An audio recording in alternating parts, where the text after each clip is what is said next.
The Mothman Prophecies by John Keel, narrated by V. Rose. Chapter 1. Beelzebub Visits West Virginia. Fingers of lightning tore holes in the black skies as an angry cloudburst drenched the surrealistic landscape. It was 3 a.m. on a cold, wet morning in late November 1967, and the little houses scattered along the dirt road winding through the hills of West Virginia were all dark. Some seemed unoccupied and in the final stages of decay.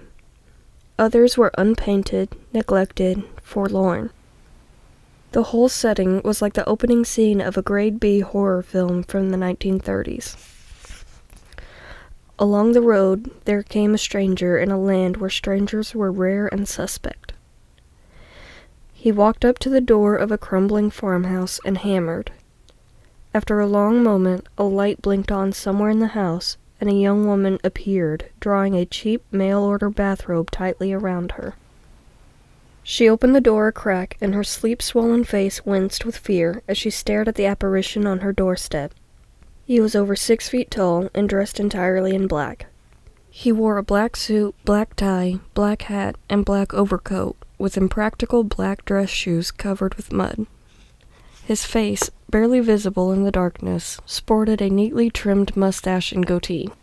The flashes of lightning behind him added an eerie effect. "May I use your phone?" he asked in a deep baritone, his voice lacking the familiar West Virginia accent. The girl gulped silently and backed away. "My husband," she mumbled. "Talk to my husband." She closed the door quickly and backed away into the darkness. Minutes passed. Then she returned, accompanied by a rugged young man hastily buckling his trousers in place. He, too, turned pale at the sight of the stranger. "We ain't got a phone here," he grunted through the crack in the door just before he slammed it. The couple retreated, murmuring to themselves, and the tall stranger faded into the night. Beards were a very rare sight in West Virginia in 1967. Men in formal suits and ties were even rarer in those back hills of the Ohio Valley. And bearded, black-garbed strangers on foot in the rain had never been seen there before. In the days that followed, the young couple told their friends about the apparition. Obviously, they concluded he had been a fearful omen of some sort. Perhaps he had been the devil himself. 3 weeks later, these two people were dead among the victims of the worst tragedy to ever strike that section of West Virginia. They were driving across the Silver Bridge, which spanned the Ohio River, when it suddenly collapsed. Their friends remembered. They remembered the story of a bearded stranger in the night. It had, indeed, been a sinister omen, one that confirmed their religious beliefs and superstitions. So a new legend was born. Beelzebub had visited West Virginia on the eve of a terrible tragedy. Being a dedicated nonconformist is not easy these days. I grew my beard in 1966 while loafing for a week on the farm of my friend, zoologist Ivan T. Sanderson. I kept it until 1968, when hair became popular, and half the young men in America suddenly began burying their identities in a great sea of facial hair.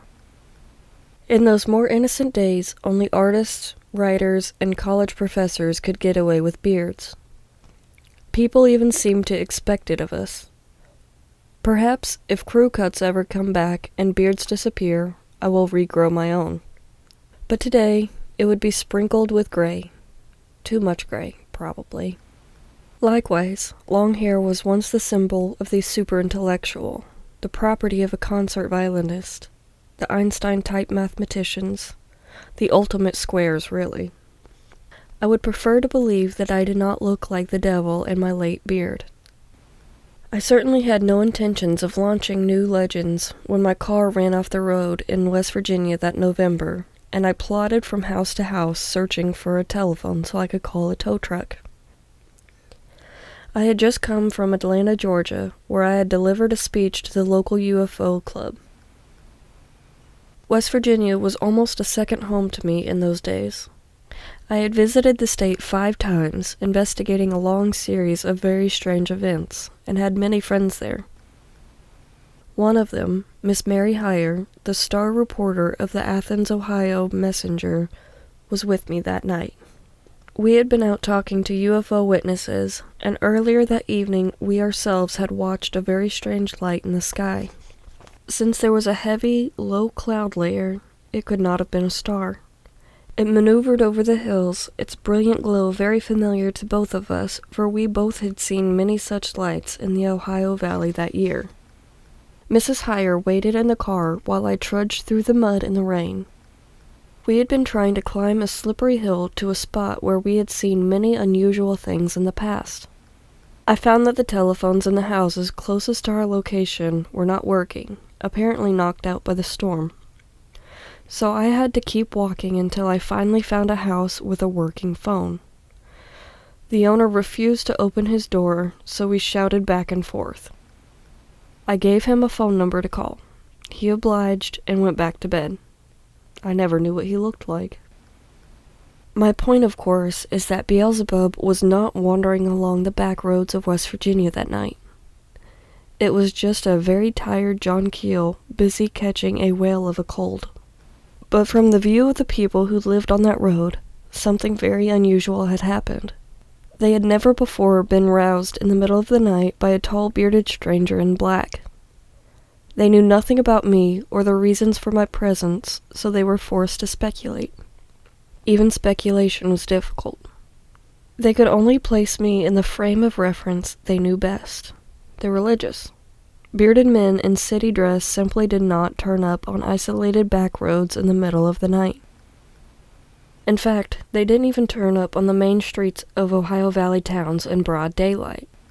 So a perfectly normal event, normal that is to me, was placed in an entirely different context by the witnesses. The final proof of my supernatural origin came 3 weeks later when 2 of the people I had awakened were killed in the bridge tragedy. Some future investigator of the paranormal may wander into those hills someday, talk with these people, and write a whole chapter of a learned book on demonology, repeating this piece of folklore. Other scholars will pick up and repeat his story in their books and articles.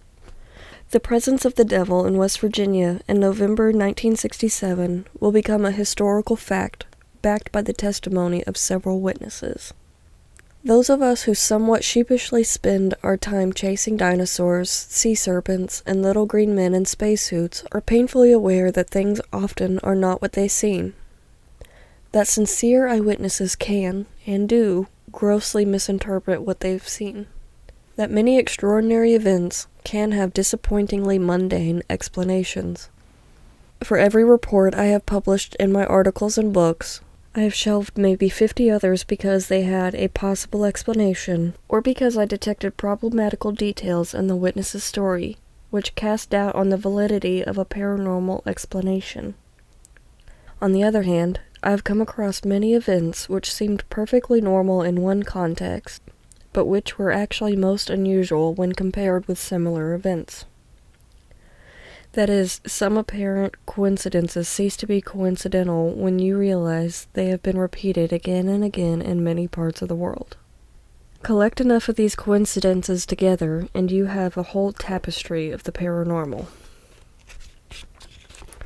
As we progress, you will see that many seemingly straightforward accounts of monster sightings and UFO landings can be explained by irritatingly complex medical and psychological theories. In some cases, the theories will seem more unbelievable than the original events. Please bear in mind that the summaries published here are backed by years of study and experience.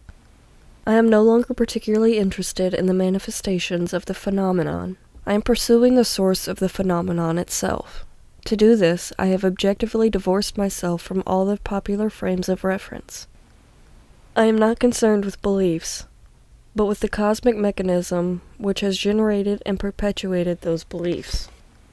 There is an old house on a tree-lined street in New York's Greenwich Village which harbors a strange ghost. Hans Holzer and other ghost chasers have included the house in their catalogs of haunted places. The phantom has been seen by several people in recent years. It is dressed in a long black cape and wears a wide-brimmed slouch hat pulled pulled down over its eyes as it slinks from room to room. Self-styled parapsychologists have woven all kinds of fantasies around this apparition. Obviously, a spy from the Revolutionary War was caught and killed in the old house. But wait, this ghost may not be a member of the Restless Dead at all. There were never any reports of hauntings there until about 20 years ago, after the house was vacated by a writer named Walter Gibson. He was, and is, an extraordinarily prolific author. For many years, he churned out a full-length novel each month, and many of those novels were written in the house in Greenwich Village. All of them were centered around the spectacularly successful character Gibson created in the 1930s, that nemesis of evil known as the Shadow. If you ever read any of the Shadow novels, you know that he was fond of lurking in dark alleys dressed in a cape and broad-brimmed slouch hat. Why would a shadow-like apparition suddenly appear in the old house? Could it be some kind of residue from Walter Gibson's very powerful mind? We do know that some people can move objects, even bend spoons and keys with the power of their minds alone. Mental telepathy is now a tested and verified phenomenon. And about 10% of the population have the ability to see above and beyond the narrow spectrum of visible light. They can see radiations and even objects invisible to the rest of us. A very large part of the UFO lore is in fact based upon the observations of such people. What seems normal to them seems abnormal, even ridiculous to the rest of us. People who see ghosts or the wandering shadow have these abilities. They are peering at forms that are always there, always present around us like radio waves. And when certain conditions exist, they can see these things. The Tibetans believe that advanced human minds can manipulate these invisible energies into visible forms called tulpas, or thought projections. Did Walter Gibson's intense concentration on his shadow novels inadvertently bring a tulpa into existence? Readers of occult literature know that there are innumerable cases of ghosts haunting a particular site year after year, century after century, carrying out the same mindless activities endlessly. Build a house on such a site and the ghost will leave locked doors ajar as it marches through to carry out its programmed activity. Could these ghosts really be tulpas, residues of powerful minds like the phantom in the broad-brimmed hat? Next, consider this. UFO activity is concentrated in the same areas year after year. In the Ohio Valley, they show a penchant for the ancient Indian mounds which stand throughout the area. Could some UFOs be mere tulpas created by long-forgotten people and doomed forever to senseless maneuvers in the night skies? There are archaeological sites in the Mississippi Valley which have been dated to 8,000 years ago, long before the Indians are supposed to have arrived. Some of the Indian mounds, there are hundreds of them scattered throughout North America, are laid out and constructed with the same kind of mathematical precision found in the pyramids of Egypt. While it is known that the Indians were still adding to some of the mounds in the south when the Europeans arrived, other mounds seem to be considerably older. Some are built in the form of elephants. What did the builders use for a model? Others are in the shape of sea serpents. These forms can only be seen from the air. To plan and build such mountains of shaped earth required technical skills beyond the simplistic nomadic woods Indians. Currently there is a revival in diffusionism, a popular scientific concept of the 1920s which asserted that many of the puzzling artifacts and ancient constructions found throughout the world were the products of a single worldwide culture. The cult of believers in Atlantis were the principal advocates of this idea, so sober scientists naturally turned away from it for a theory that is almost impossible to support. This was the notion that many inventions and ideas simply occurred simultaneously to widespread isolated cultures. The flying saucer entities have allegedly contacted many people in almost every country and have immodestly claimed credit for everything from the building of the pyramids to the sinking of Atlantis. Erich von Däniken, a Swiss author, has popularized the concept that members of an extraterrestrial civilization did contact early Earthlings based on his theories on expansive misinterpretations. In several instances, deliberate misrepresentations of archaeological curiosities. Von Däniken seems to be totally ignorant of the work of European scholars such as Brinsley Trench, Paul Mizrachi, and W. Raymond Drake, who have examined the same curiosities very carefully in the past 10 years and developed elaborate philosophical hypotheses about the intrusion and effect of alien beings on mankind since the beginning. Their concepts are wider in scope and significance, and far better documented than von Däniken's simplistic efforts. That unidentified flying objects have been present since the dawn of man is an undeniable fact. They are not only described repeatedly in the Bible, but were also the subject of cave paintings made thousands of years before the Bible was written. And a strange procession of weird entities and frightening creatures have been with us just as long.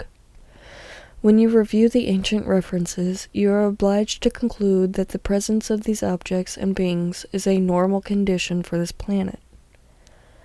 These things, these other intelligences, or oints, as Ivan Sanderson labeled them, either reside here, but somehow remain concealed from us, or they do not exist at all, and are actually special aberrations of the mind. Tulpas, hallucinations, psychological constructs, momentary materializations of energy from that dimension beyond the reach of our senses, and even beyond the reaches of our scientific instruments. They are not from outer space. There is no need for them to be. They have always been here. Perhaps they were here long before we started bashing each other over the head with clubs. If so, they will undoubtedly still be here long after we have incinerated our cities, polluted our waters, and rendered the very atmosphere unbreathable. Of course, their lives, if they have lives in the usual sense, will be much duller after we have gone. But if they wait around long enough, another form of so-called intelligent life will crawl out from under a rock and they can begin their games again. Back in the 1920s, Charles Fort, the first writer to explore inexplicable events, observed you can measure a circle by beginning anywhere. Paranormal phenomena is so widespread, so diversified, and so sporadic yet so persistent that separating and studying any single element is not only a waste of time, but also will automatically lead to the development of belief. Once you have established a belief, the phenomenon adjusts its manifestations to support that belief and thereby escalate it. If you believe in the devil, he will surely come striding down your road one rainy night and ask you to use your phone. If you believe flying saucers are astronauts from another planet, they will begin landing and collecting rocks from your garden. Most of the manifestations accompanying the UFO phenomenon simply did not fit the enthusiast's concept of how a superior intelligence from another galaxy would behave. So the Flying Saucer Clubs carefully ignored, even suppressed, the details of those manifestations for many years. When a black-suited man in a Cadillac turned up, he couldn't possibly be one of the endearing space people, so he had to be a rotten, sneaky government agent. It was inconceivable to the hardcore UFO believers that the flying saucers would be a permanent part of our environment, and that these men in black were residents of this planet associated with the UFOs. But this is a fact. The truth the UFO fans have sought for so long. And as Daniel Webster put it, there is nothing so powerful as truth, and often nothing so strange. You can't learn the truth by chasing UFOs helter-skelter through the skies and plains. The air forces of several governments have tried that for years. It is vain to hire astronomers. They are not trained in the kind of disciplines needed to investigate earthly phenomenon, or even to interview earthly witnesses. Interviewing is an advanced art, the province of journalists and psychologists. One does not hire a parachutist to go splunking in a cave, or a balloonist to go diving for treasure. If you need a brain surgeon, you don't hire a horticulturist who has spent his life trimming plants. Yet this is the approach our government has taken to the UFO phenomenon. I realized the folly of trying to measure the circle from some distant point, so I picked a microcosm on the edge of the circle, a place where many strange manifestations were occurring simultaneously, and I hit the jackpot immediately, rather like the opening of an old Max Schulman novel. Bang, bang, bang, bang! 4 shots ripped into my groin, and I was off on the greatest adventure of my life.